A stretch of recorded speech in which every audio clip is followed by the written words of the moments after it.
Welcome back to the Authentically Broken Your Pain Has Purpose podcast. This week, we're going to tackle an important but all too often avoided or even ignored topic altogether when it comes to pain, heartache, and struggles in this life. And that is family. That's what we're talking about today.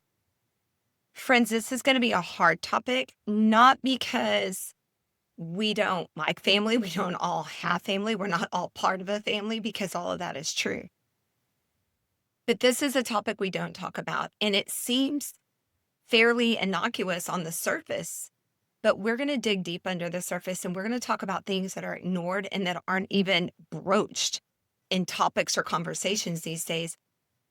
But it's things we need to talk about, because the things we're going to talk about today are at the center of so much heartache and destruction that we see taking place in our society. And continuing to ignore it is not only not an answer or solution, but it's perpetuating the problem. And specifically, what I'm referring to is the need to discuss what a family is and what a family isn't, what a family should be and what a family shouldn't be. The past few weeks of my reality, they have reminded me of the importance and the need for this discussion. And if you're new to the show, welcome to the podcast. This will make sense for any of you who have listened to the previous shows. And if you haven't listened to them, I encourage you to go back, listen to the introduction and listen to week 1, because each week is going to build as we keep going. So it'll just help you understand a little bit better and be prepared for the more in-depth that we hit on the following week. But it's okay if you haven't. But for those of you who did listen to the last podcast, you're going to know this because I shared this with you. I have a family member who has a serious medical condition right now, and they've been living with me for a few months now, for probably about 6 months. And their condition took a turn for the worse a few weeks back. So the last few weeks have been full of change, struggle, heartache, sleepless nights, and a lot of challenging family dynamics and so much more.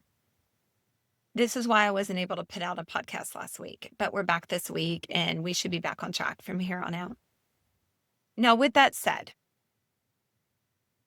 I began thinking about and pondering, what is a family? Or, what should a family be? I've been thinking about this over the last few weeks as I've been walking through this family situation. And like most of you, there's typically, when you hear the word family, one thought that immediately comes to mind. So, for example, when I say family, what do most of us think? What do you think about? Most people, most of us on here, tend to think of the definition of family, that is a group of individuals living under one household, right? A mom, a dad, children, or a group of people who have common ancestry, bloodlines, your immediate family, or people that are in the same ancestral lineage. And that would be correct, as this is the most common definition of family. However, there are other things that can be and are considered family in this life, and we're going to talk about that in a minute. So why am I talking about this, and why is this important for us to discuss today? Well, in the last podcast, we talked about the fact that life is all about relationships, and there are many relationships we can and we do have in this life, but not all of those relationships are meaningful. In fact, very few actually are. So then it becomes critical for us to not only discover what makes a relationship meaningful, but it's also essential to determine which relationships are and should be meaningful to us. Everybody with me? And I think you'll find, at least this has been true in my experience, you'll find that most people, when they're asked, what are the most meaningful or important relationships in your life? You'll find that most people will say their family. I think probably most of you would say that. I know typically I would. So why is that? That's what we're going to dive into today for a quick minute here. Why is that what we say is the most important relationships to us? But before we do that, we need to unpack the concept of what makes a family. There's a family you're born into, which we just talked about, the people you share genetic ancestry with. And then there's the family you choose in this life. Now, each of us, every single person, we have both of these families in our lives. the ones we're born into and the ones we choose. Here's the thing. Those families are alike, yet they are distinctly different in not only the way they look, but the way they operate, the way they come about. Make sense? So then the question becomes, are these families equivalent as far as importance? And if not, which one is more important or meaningful? Or is that even the question we should be asking? Is that even the right question? Is it even a fair question? And I believe that in order to answer these questions honestly, every one of us, we have to be willing, as we sit down to chew on this and discuss it, we have to be willing to be intellectually honest with ourselves and with one another. And we also have to be spiritually honest with ourselves and with one another. And if we're being completely transparent, this is uncharted territory for most of us, especially when it comes to the topic of family, because most of us have never done this. We haven't been taught to do this. Society hasn't even made us think there's a need to do it. So it's kind of this nebulous territory that no one wants to touch, and it seems fragile and everyone's scared to touch. But that's also why it's become this big, gigantic problem, because no one will touch it. And we have to be brave enough and willing to do that. And so that's what I'm asking us to do today. I'm doing this with you. And if this is going to work, we have to be willing to take all of our preconceived ideas and our tightly held belief constructs, and we each have those. And a lot of times they vary from person to person. But we have to take our preconceived ideas and our belief constructs that we hold on to like it's a binky trying to be taken from you, or like my dog, Simba, hold on to it like a bone in your mouth. We have to be willing to take those and put them on the bus home and set them aside if we want to have any kind of discussion in an honest way about this. Are you with me? Can we do that and just approach this honestly with nothing that can get in the way? Now, why is that? Why do we need to do that? There's multiple reasons for it, but I'm going to give you a few. I'm going to give you 3 quick ones. The biggest reason we need to do that is because there is this this relentless mantra of society, and it's constantly screaming at us from every angle that your family is everything. I know y'all know what I'm talking about when I say the phrase family is everything. We see it everywhere. We hear it everywhere.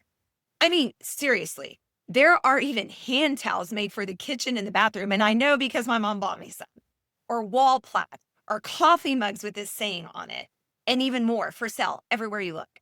It's all over the place. Not to mention the fact that there are endless, I can't even count them, TV shows and movies whose message is that your blood family always will and always should trump anything else in this life, no matter what. It comes first, no matter what. You all know what I mean. You've seen it for yourself, and you probably have thoughts, and you can picture things in your mind right now based on what I've been saying.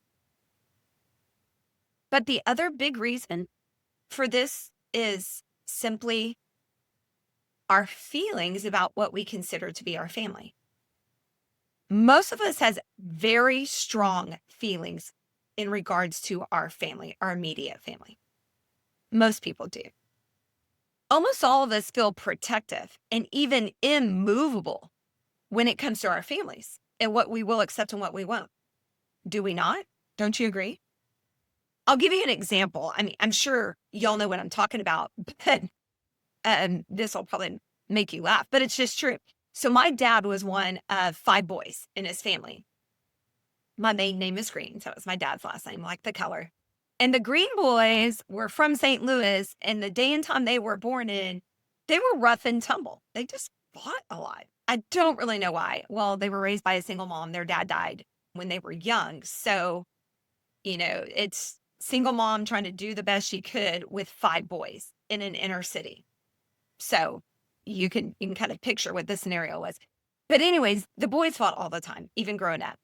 Well, and this happened long before I was born or before my parents were married, and there's a pretty large age gap between myself and my cousins. So all the boys were adults at this time. and a lot of them had kids. So all the brothers were together. I think they were in Palm Springs playing golf. They were all pretty good golfers and all of them had tempers. And I don't know what happened, but they were on the golf course and an argument started, which is not a surprise because apparently every time they got together, there was an argument. And a few of them like to drink. So you mix all that, never good. Well, apparently the argument got so out of control, it turned into a fist fight. It started with clubs, the clubs got thrown, then it went into a fist fight. It was an all out brawl. It was so bad they got kicked off the golf course. They weren't allowed to come back. And I think one of my cousins like worked at that golf course. I don't know if they kept their job or not. Anyways, I know it was bad. We're all kicked off and sent home. Here's the thing. That's a family of boys that it was always okay if they needed to work out their differences. They would say, don't you get in the middle of it. They could pummel each other if they wanted. A green could hit another green, it was no problem. But if a brown, someone not in the green family, let's say their last name was Brown, if a brown tried to pick on a green and go after a green, all of a sudden, all the green boys were united. And that was a, what are you doing? You, what? You don't have to attack my brother. I don't care what he did. Even if it was justified, all of a sudden it wasn't. And all the greens were against them.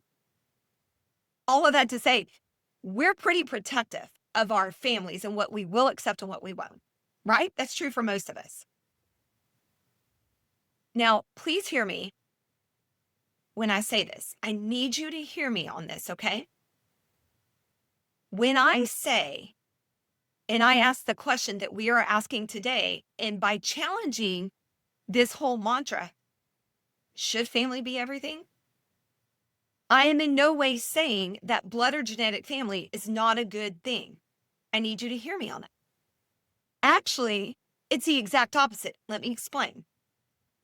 The genetic family unit that our creator, that God Almighty intended for us, it's a great thing for each of us in this life. But that's the key. Did you catch the key in that sentence I just said? It's only great or even good for us when it operates the way God intended it to function. So remember when I said a few minutes ago, there are different things that can be considered family in this life?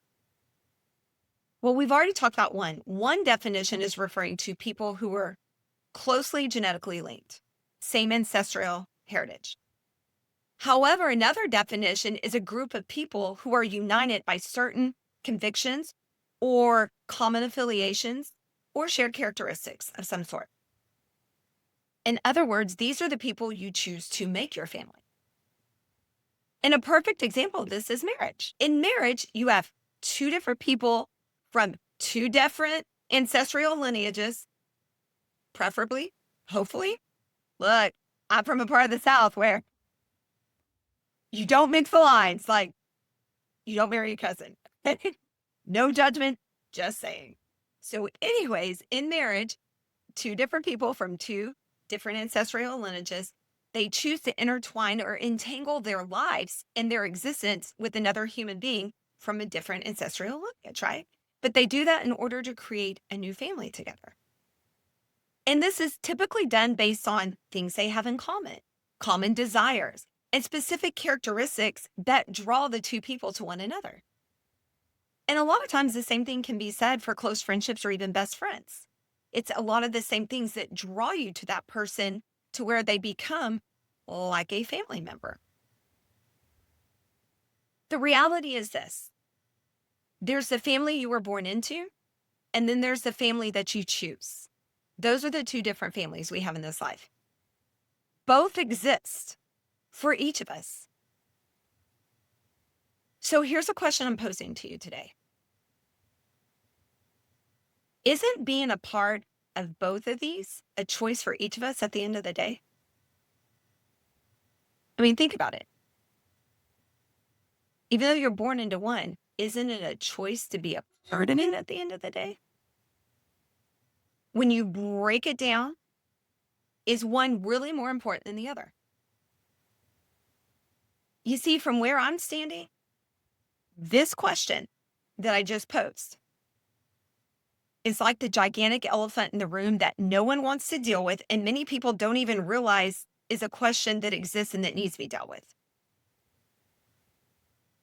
But this needs to be answered because it is at the root of so many problems in our society today, friends. And we're going to break down why that is. We're going to talk about that. You see, the hard truth is this: the family unit only serves its intended purpose when it is functioning within the system in which it was designed to operate. We talked about that a minute ago. Remember?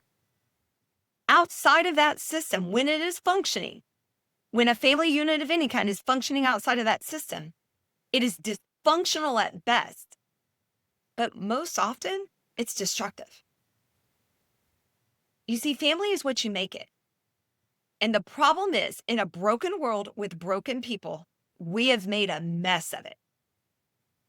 Wouldn't you agree there is so much truth to that statement? Take a look around to single parent households, to the divorce rate, to children born into a situation where there's not even a parent around at all, or parents that are just absentee, they're not there, or the abuse that takes place. We could go on and on and on and on. And as a matter of fact, this can be seen in every bloodline or genetically linked family ever to exist since the beginning of time. Friends, this could be traced all the way back to the first few chapters of the first book of the Bible in Genesis. And you could trace it back to right after Adam and Eve got kicked out of the garden.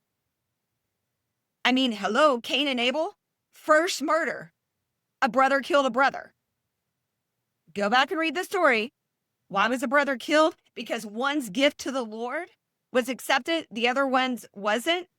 That was a problem that brother had with the Lord, not with his brother, but because the Lord accepted his brother's gift and not him, he decided to kill his brother. I'd call that dysfunctional at best. Destructive? Yeah. Or what about David? Everybody remember the story of David? He was the youngest of his brothers, and he was what his brothers would refer to as, he's just a shepherd boy. He's a young shepherd boy. He doesn't know anything. By the way, that young shepherd boy killed a lion and a bear to protect his sheep. That's a very capable shepherd boy, more capable than most men these days that I know. So not someone to be mocked, but nonetheless, his brothers did.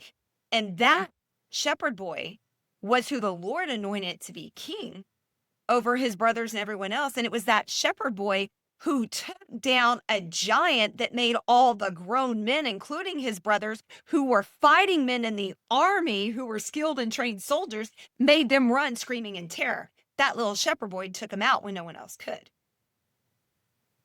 Let's even go beyond that. Remember the story of Joseph? And by the way, David was later in the Bible, but Joseph, we haven't even gotten out of the book of Genesis. We've already talked about Cain and Abel. Now we'll talk about Joseph. Don't even get me started on Lot and his daughters. Friends, you want to read some crazy stuff?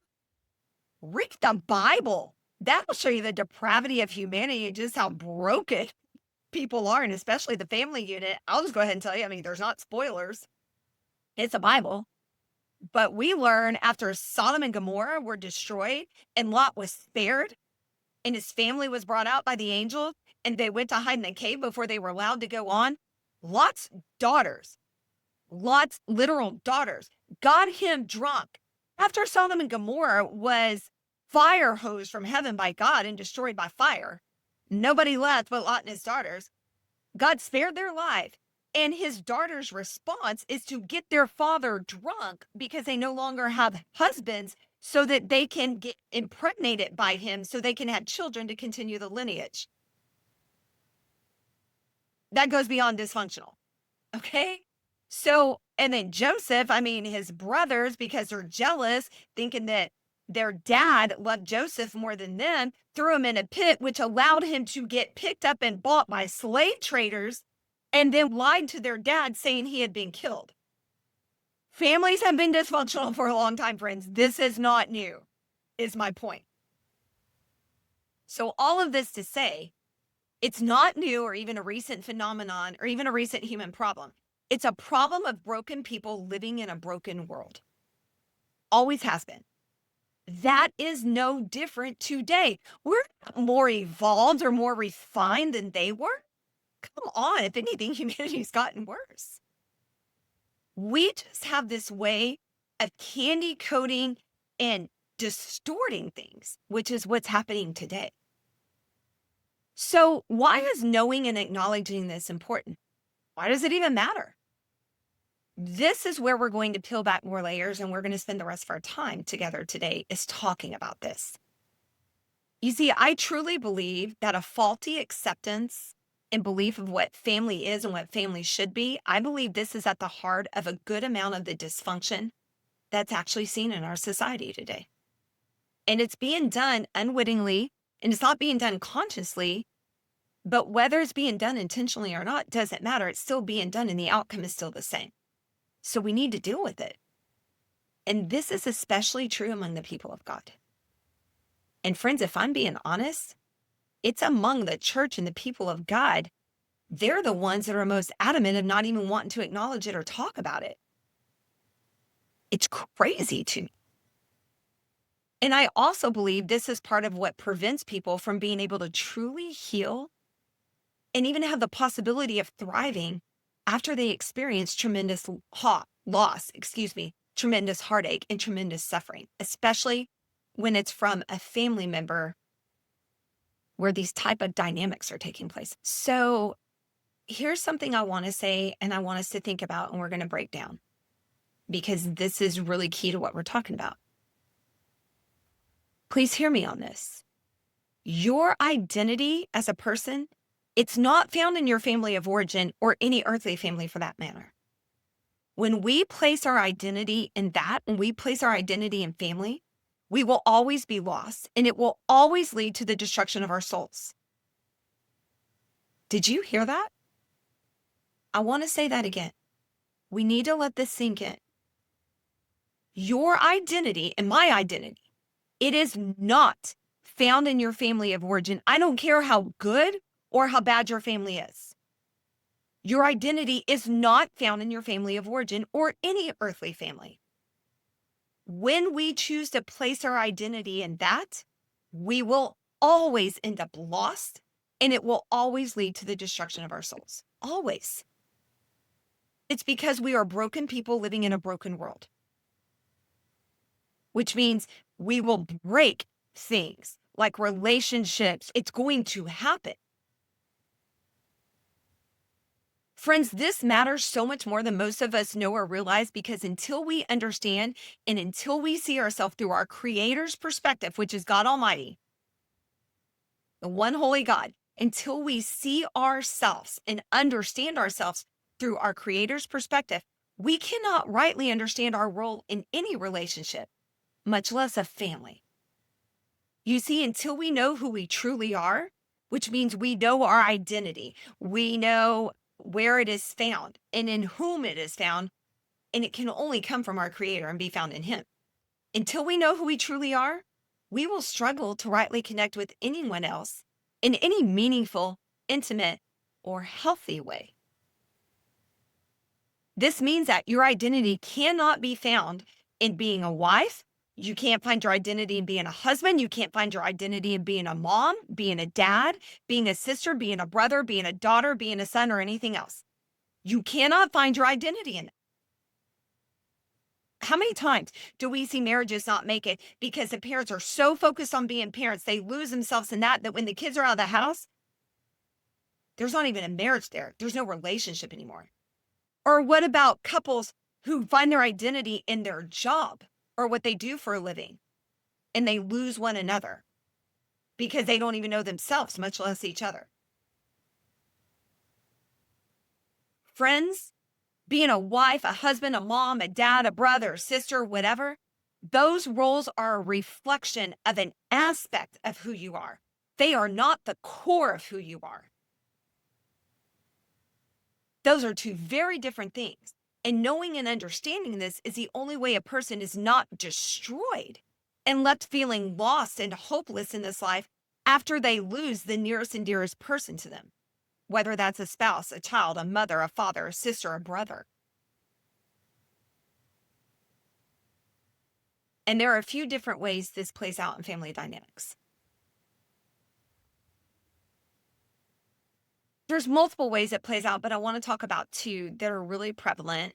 And both of them I've seen in my family, so they're easy examples to use. And there's so many more, but we're just going to focus on two or we'd be here all day. but I just want to drive home this point.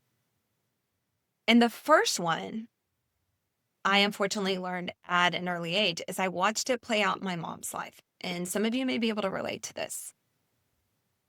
Without going into all the detail that I do in the book, my mom always had a deeper affinity for my brother due to his mental and physical disabilities. My brother was almost 4 years older than me, and he was born with cerebral palsy and epilepsy, and it affected the entire right side of his body. So he walked with a limp, and mentally, as he was fully developed, he operated at about the age of a 9-year-old.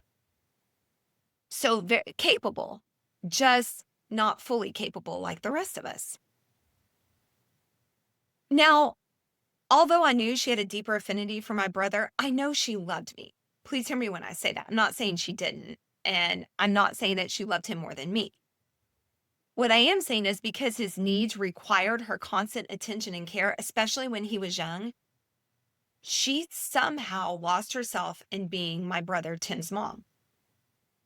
I lost my dad when I was 13. So in middle school, I was in a single parent family with a mentally and physically handicapped brother and a mom who had lost herself in him already because that's where she had immersed herself. And now she lost her spouse. So she was just completely lost altogether. By the time I was a teenager in high school, her identity was fully immersed in being Tim's mom. She didn't even really fully see herself as my mom. That's not where her identity was. She centered every minute of her day and life around Tim. And she claimed that this was what he needed. But was that true? No. It's what she thought he needed, but in actuality, it was what she needed in order to not deal and because of the hurt and the pain and the way she was dealing with it. And here's why I say this, because that is a textbook definition of a codependent relationship and codependent behavior. And here's the thing about that. And this behavior in particular, this type of codependent behavior, not only was it not fair to my brother, because it set him up for failure and not being able to even potentially have a life. And there was more to life he could have experienced. But this is also what kept him from having any type of life himself. Everything was dictated and determined for him by her. And he absolutely could have had more than he did if it wouldn't have been for my mom. And this ideology and this confused and distorted identity crisis she had. Now, hear me. I am not saying that she did this intentionally to punish my brother or to hurt him because nothing could be further from the truth. She actually thought she was doing the most altruistic and selfless thing that anybody could do. That's the ironic thing about this type of behavior, and that's what makes it so destructive, because that's what allows it to continue. It was done from a misguided belief of what being a mom meant, and as well as what healthy boundaries in a mother-son relationship should look like. She just didn't understand. It wasn't ever her intention to hold him back or keep him from things in this life, because I know she loved him. She loved him more than life itself. But I want to point something out that we all need to really hear and consider. And I'm using my mom in this situation as an example. When I would point out to my mom the way she treated and dealt with my brother, and I would tell her that was actually holding him back and keeping him from living and actually having a life, she would say something along these lines. Well, that's not what I'm trying to do. I'm not doing that. It's not what I want to do. That's not my intention, Vicky. Here's what my reply would be. I get that, Mom. I understand that. But here's the thing. You are intentionally not changing what you're doing, even though I'm telling you it's destructive and that's being pointed out. You are intentionally choosing not to change. Therefore, you're intentionally doing it. Did you catch that? Because you see, there's a difference between a mistake and a habit. And she was conflating the two. And so many times, a lot of us do that, right? Friends, a mistake is a one off or it's a one time instance, and maybe something that happens a few times. It's not the norm. It doesn't happen all the time. That's why it's called a mistake. Something that someone repeatedly does, that's their modus operandi. It's the mode in which they operate on a regular basis. Or, in other words, it's a habit. A habit is something that is formed over time after it's been repeated. That's not an accident, which is what a mistake is. A habit is what they do, it is how they live. Therefore, it is who they are. We have to separate the two, and we have to quit determining how we live and what we do based off our feelings about it or about a person. It doesn't matter how we feel about it. What it is what it's going to be at the end of the day. Therefore, our feelings cannot drive or determine how we respond to it, or they shouldn't. You see, what my mom was actually saying when she would say to me, "I'm not trying to do that, Vicky. That's not my intention." What she was really saying was, the outcome of my behavior that's limiting Tim and that's hurting him, that wasn't my intention. My intention wasn't to limit him or hurt him, even though that's the outcome of my behavior. What she always missed was that we don't get to determine the outcome of our behavior or the effect it has on someone else. We only get to control our behavior towards someone else.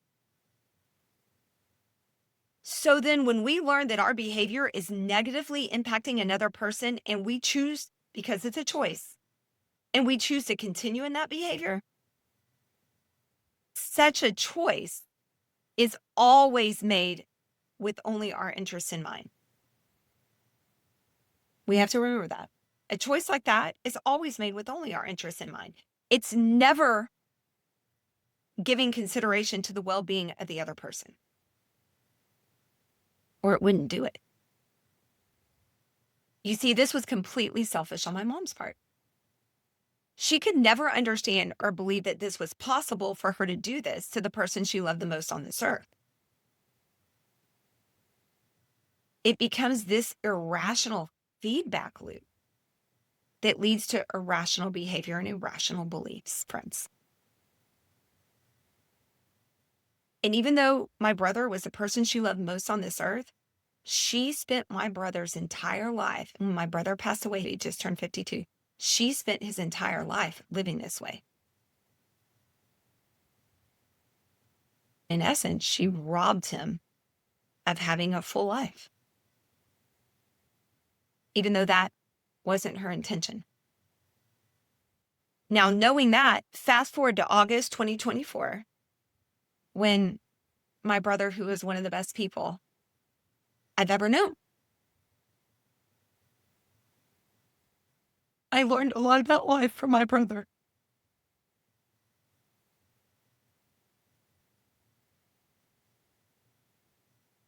He appreciated everything. It made me realize that we have a lot to appreciate, and we should do that more often, and how to view things. But anyways,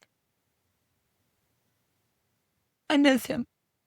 So fast forward to August 2024, when my sweet brother Tim, who lived with me the last 8 months of his life for reasons that I go into in the book, I'm not going to go into today, when at the age of 52, he went home to be with the Lord, my mom had a complete breakdown emotionally, mentally, and physically. You see, she went into an immediate denial that he was gone. Now, this was not only the case as he was taking his last breaths right before he passed, but also immediately after he died, as she was in denial for a few hours that he had actually passed away. And she kept asking me to bring him back to life for hours. This was one of the most heartbreaking things I've ever witnessed in my life.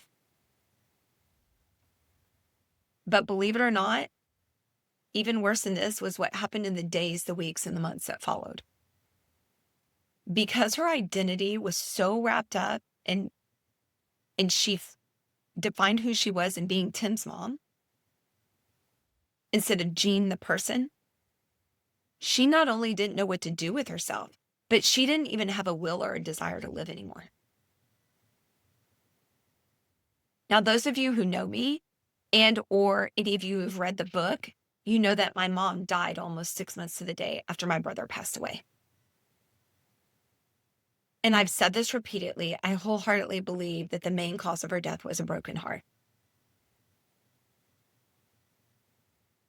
And as I talked about in the introduction to this podcast, there's two types of brokenness in this life. One is for our restoration and to give us life and peace and joy. But the other type of brokenness is for our destruction and our death. This type of brokenness that my mom experienced, it doesn't lead to restoration in life, but instead it creates this paralysis and dejection in people and hopelessness that eventually leads to death, both spiritually and physically. And it did for her. You see, because her identity was wrapped up in my brother, she didn't know herself apart from him. And she never knew herself from the lens or perspective of our Creator. Now, another way that finding your identity in family roles or your identity in being part of a family, another way it manifests and wreaks havoc on the life and the hearts of not only the person who has the faulty identity, but also on the family as a whole. Another way this is seen is when family members are unwilling to call out wrongdoing and hold the family member with the faulty identity accountable for their wrong behavior. I think most of us either have experienced this within our immediate family unit, this is ongoing within our family unit, or we know a family that experiences this in an ongoing way. That's how prevalent it is in our society. It is a problem.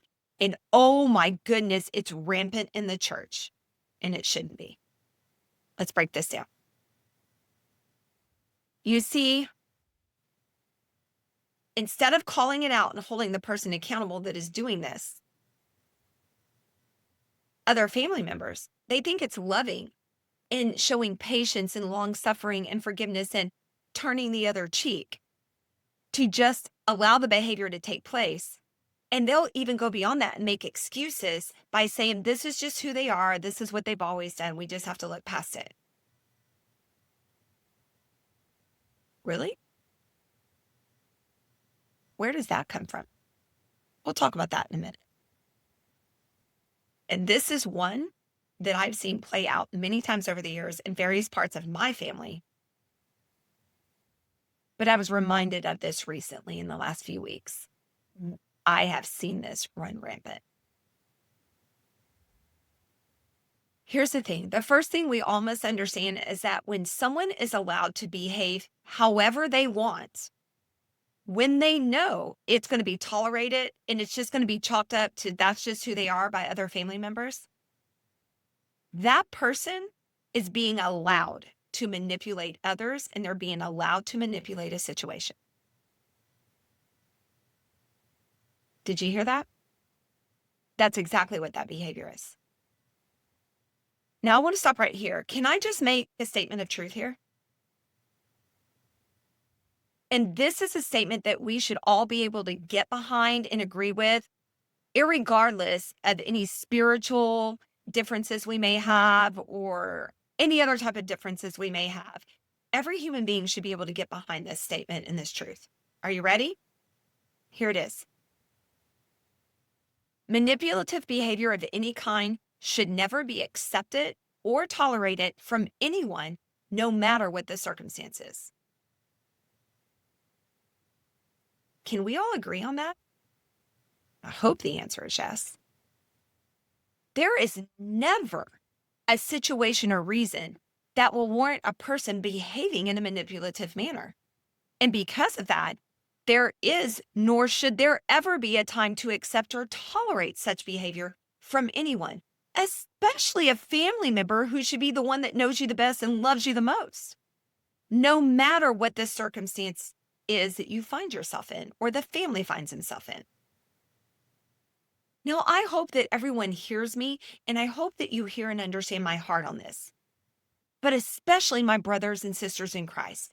Please hear what I am saying And please don't twist what I'm saying. I am saying this and I'm drawing a hard line in the sand on this, and here's why.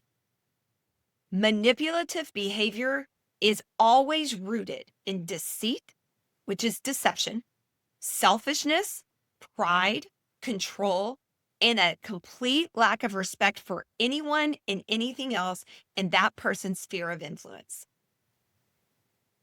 Always. And all of those things are offensive to a holy God, friends. The God you say you love, you were bought and paid by, and you are being secured by for your eternal home. All those things are offensive to him. He doesn't tolerate those things. And if our body is to be a living temple and we are his hands and feet and his flesh, why do we tolerate things that he doesn't tolerate? These are the questions we need to ask. You see, because a few things take place and a few things happen when we allow this behavior to take place. Okay, stay with me. Here's some things that happen when we allow this behavior to take place. First, we unwittingly or unknowingly, meaning subconsciously, not consciously, we unwittingly join in with this person's behavior and their heart posture. We join in with them. It's like we lock arms with them by giving permission for the behavior to take place and continue. When you allow it, you give permission to it. Friends, in the spirit world, according to scripture, this is the same as coming into agreement with the behavior or with the spirit behind the behavior. That is key. When you come into agreement with the behavior or the actions, in essence, it's as if you're performing the action yourself. And friends, if what I just said is true, that all those behaviors are offensive to a holy God, then it's not the Holy Spirit, the Spirit of the living God, the Spirit of Jesus, the Christ, that is behind that behavior. It's a wholly different spirit, and you are coming into agreement with it. That should stop all of us in our tracks. That should knock the breath out of you and make you think twice. That should put the fear of God in all of us. And second to this, the person who allows the behavior to continue always becomes just as damaged and chained up in bondage, because that is why that person behaves that way. They are chained in bondage because they gave permission to it. They came under agreement with the spirit that wants to put them in bondage. So when you give permission to it, you allow it, you become just as damaged because you become chained up in the same bondage as the person who is committing the behavior is. This is why and how so many people find themselves lost and unable to heal or continue on with life after a traumatic loss of this type of close familial relationship occurs, whether it's a death or a divorce or a complete cutting off of any type of communication with this type of family member. It's the type of brokenness that destroys us. And this is why. And you know, the truly ironic thing to me in all of this is that some of the behavior and actions that I see people swallow from their family members and allow and take from their family members, these same people would never in a million years tolerate that behavior for 1 second from a complete stranger. They wouldn't. So let me ask you, why is it okay or even permissible to allow a family member, someone who should be closer to you, love you deeper, and respect you more than any other human being in your sphere? Why is it okay or permissible to allow them to treat you in a manner that another human being would be stopped and punished if they treated you that way? Does that make any sense at all? And we call that love, do we not? How is that love towards them or you? That's insanity, friends. That's insane. It's not even rational. And if we're honest, we all know that's not love. That has a name, and it's not love. called abuse.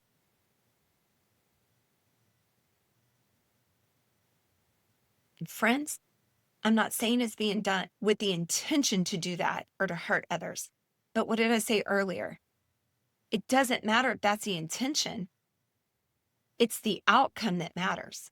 And when it's brought to someone's attention, not changing it is intentionally doing it and intentionally allowing it. And all of this comes from having a wrongly placed identity. Your identity being rooted in family, or your identity being rooted in a role you have in a family, as well as an incorrect understanding of what family is and what family should be. This is why we have got to get this correct. We've got to deal with this honestly, and we need to correct this. Friends, always remember this. You have the choice who you allow and who you give close access to you in this life. Access to you on an intimate level is not a birthright. Did you hear me? Close access to you on an intimate level is not a birthright. It is an earned privilege. Never forget that. In other words, you teach others how to treat you, including family. That should be a non-negotiable. I know this was hard, but friends, we've got to tackle this. So I want to wrap up this thought in our time by saying our circumstances don't define who we are unless we let them, and family is what we make it. None of us get to choose the family into which we are born. We don't. But each of us gets to choose who we make family in this life and who we give close access to us. So friends, my encouragement to each of us is to choose wisely. Remember, it is always your choice to remain connected to and engaged with the family into which you were born. It is not your obligation. And that is actually biblical. Go back and read the scriptures for what they say. Our Creator, the Lord God Most High, does not call anyone to remain connected to anyone or anything that does not honor Him and that does not honor His ways. That is not what honor your father and your mother means, okay? They're two different things. As a matter of fact, there are many scriptures and verses in the New Testament, especially, that speak to how we are to deal with such people in such situations. Okay? I know that some of you may be thinking, that's easier said than done, Vicki. Or you may be thinking, or you don't know my family, or that's just not true, or you don't understand the dynamics. You can't just simplify it like this. Or some of you may be thinking, I agree with what you're saying, but how do I actually do this? It's hard. You're right, it is hard. And you're also right, I don't know all your family dynamics. But here's what I do know. Truth will be truth at the end of the day, no matter what we think about it or how we feel about it. And we just laid out some clear truth about this behavior. So it doesn't matter what the dynamics are. The behavior is the behavior. The consequences are the consequences. The choice is always still the choice. And that's on us. So if you're, man, I need help with this, and I'm agreeing with what you're saying, I may not like it, but I'm agreeing. How do I do this? How do you do this? Well, first you must start by knowing where your identity is rooted. What is your identity rooted in? Who is your identity rooted in? The answer to this will determine how you proceed. And we spoke about it a little earlier. But for more information regarding this and to learn more about the various aspects of how dysfunctional family dynamics affect the lives of everyone in the family, I want to encourage you to visit my website at authenticallybroken.com. You'll see it up on the screen right now, a shot of the main page. And from that website, you can grab a copy of the book, Stop, Drop, and Deal, where I dive into all this in more detail, as well as give you examples from the last 3 years or so of my life and what I walk through. And I give a lot more details of this and walk through where should our identity be rooted and what does that look like.